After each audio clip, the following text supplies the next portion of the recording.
بسم اللہ الرحمن الرحیم۔ نماز کے بعد ذکر اور دعائیں۔ حضرت ثوبان رضی اللہ تعالیٰ عنہ سے روایت ہے کہ نماز کے بعد اللہ کے رسول صلی اللہ علیہ وآلہ وسلم 3 بار استغفر اللہ کہتے تھے اور یہ دعا پڑھتے تھے: اللہم انت السلام ومنک السلام تبارکت یا ذا الجلال والاکرام۔ اللہم انت السلام ومنک السلام تبارکت یا ذا الجلال والاکرام۔ اے اللہ، تو ہر عیب، نقص اور تغیر و زوال سے سالم و محفوظ ہے، پاک ہے، اور سلامتی تیرے ہی ہاتھ میں ہے اور تیری ہی طرف سے ہے۔ تو بڑا بابرکت والا ہے، تو بڑا برکت والا ہے، اے بزرگی اور عظمت والے۔ اللہ اکبر۔ حضرت معاذ ابن جبل رضی اللہ تعالی عنہ سے روایت ہے کہ آپ صلی اللہ علیہ وآلہ وسلم نے ایک دن میرا ہاتھ پکڑ کر فرمایا کہ یقیناً میں تم سے پیار کرتا ہوں اور تمہیں وصیت کرتا ہوں کہ کسی نماز کے بعد یہ دعا ہرگز نہ چھوڑنا۔ اب وہ دعا کیا ہے؟ اللہم اعنی علی ذکرک و شکرک و حسن عبادتک۔ اللہم اعنی علی ذکرک و شکرک و حسن عبادتک۔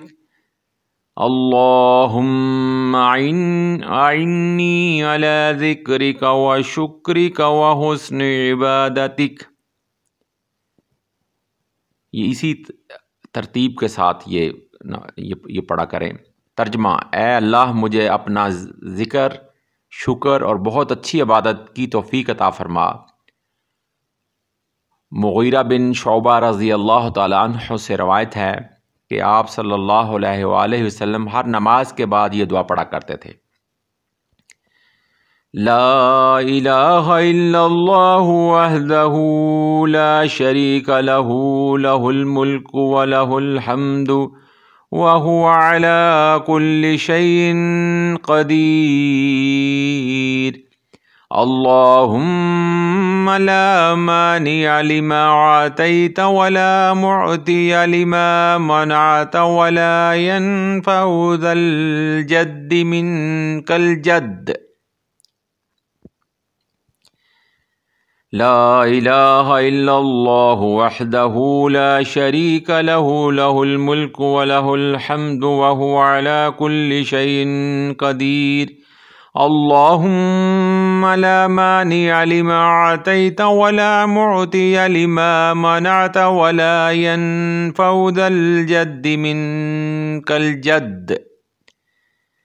ترجمہ: اللہ کے سوا کوئی عبادت کے لائق نہیں، وہ اکیلا اور یکتا ہے، اس کا کوئی شریک نہیں، اسی کی حکومت اور فرما روائی ہے، اور وہی حمد و ستائش کا مستحق ہے۔ ہر چیز پر اس کی قدرت ہے۔ اللہ جو کچھ تو کسی کو دے، کوئی اسے روک سکنے والا نہیں، اور جس چیز کے نہ دینے کا فیصلہ تو کرے، کوئی اسے دینے والا نہیں، اور کسی سرمایہ دار کو کسی کا سرمایہ تجھ سے بے نیاز نہیں کر سکتا، یعنی ہر شخص ہر وقت تیرا محتاج ہے۔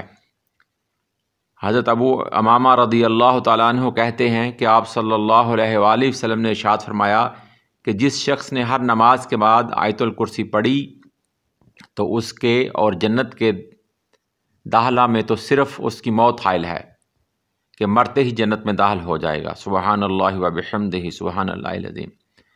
حضرت ابو ہریرہ رضی اللہ تعالیٰ عنہ سے روایت ہے کہ جس شخص نے ہر نماز کے بعد 33 بار سبحان اللہ، 33 بار الحمدللہ اور 33 مرتبہ اللہ اکبر، اور بعض روایت میں 34 بار ہے، پڑھا، اور یہ 99 مرتبہ ہوا، اور یہ کلمہ لا الہ الا اللہ وحدہ لا شریک لہ، لہ الملک ولہ الحمد وہو علی کل شیء قدیر پڑھ کر 100 کی گنتی پوری کر لی، اس کے گناہ اگر سمندر کی جاگ کے برابر بھی ہوئے تو بخش دیے جائیں گے۔ سبحان اللہ و بحمدہ، سبحان اللہ۔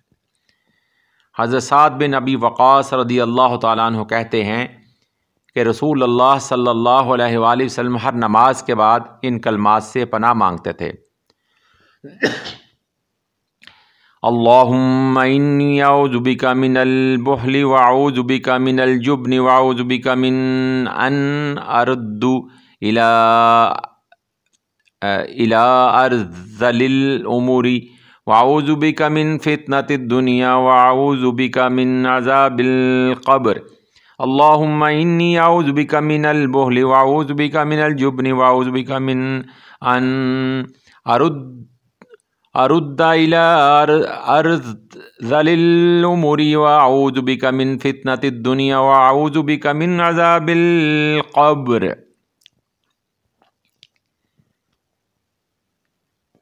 اور اس کے بعد فرمایا ترجمہ: اے اللہ، میں بخل، بزدلی، ارذل عمر یعنی کہ بہت زیادہ عمر جس میں کوئی سوجھ بوجھ نہ ہو، دنیا کے فتنہ اور آزمائش اور قبر کے عذاب سے تیری پناہ چاہتا ہوں۔ اور حضرت سعد نے یہ دعا اپنی اولاد کو بھی سکھائی۔ مسلم اور بخاری میں یہ سارے چیزیں آئی ہوئی ہیں۔ پھر اس کے بعد 3 مرتبہ درج ذیل صورتیں پڑھیں: سورہ فاتحہ، آیت الکرسی، سورہ اخلاص، سورۃ الفلق اور سورۃ الناس۔ عام طور پر دیکھا گیا ہے کہ ہم لوگ نماز پڑھنے کے بعد دوڑ لگا دیتے ہیں۔ اگر مسجد میں باجماعت نماز پڑھتے ہیں تو اس کے بعد دوڑتے ہیں، وہاں پہ توقف نہیں کرتے، یہ ذکر اذکار نہیں کرتے۔ فرض نماز کے بعد ان سب کا ذکر کرنا چاہیے۔